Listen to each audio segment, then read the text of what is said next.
Yung pataba ng mga gulay namin guys, yung dumi ng kambing. Ayan, hinuhukay siya. Tapos nilalagay sa ilalim niya. Ayan. So, punta naman tayo sa kabila. Ayan, yung mga kambing namin. Ayan. Daming kambing, diba? Punta naman tayo dun sa kabila. Sa malunggay. O, diba? Ayun yung isang punong malunggay.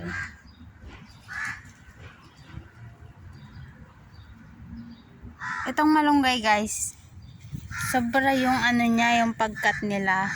Ang baba. Ayan, so tanggalin natin to kasi walang kwenta. Charot. Ayan, umuusbong siya oh.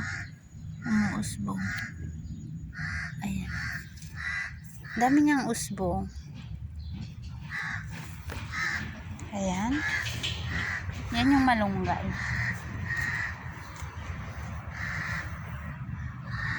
So, kamuting kahoy din yan. Ito meron na naman meron ng patola dito. Iba pa yung binidyo ko dun sa kabila. So, meron na siyang ano, bunga. Ayan.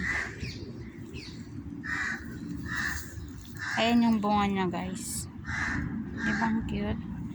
Tapos ito naman yung mga ibang flowers. Ayan. So, ayan guys. Thanks for watching.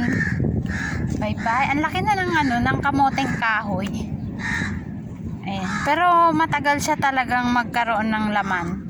Kasi made from India to. Made from India. Hindi siya made in Philippines. From India. Ayan. Iba kasi yung kamoteng kahoy nila doon. Hindi ko alam kung bakit. Ayan. Pero na-amaze ako sa aking ampalaya. O, diba?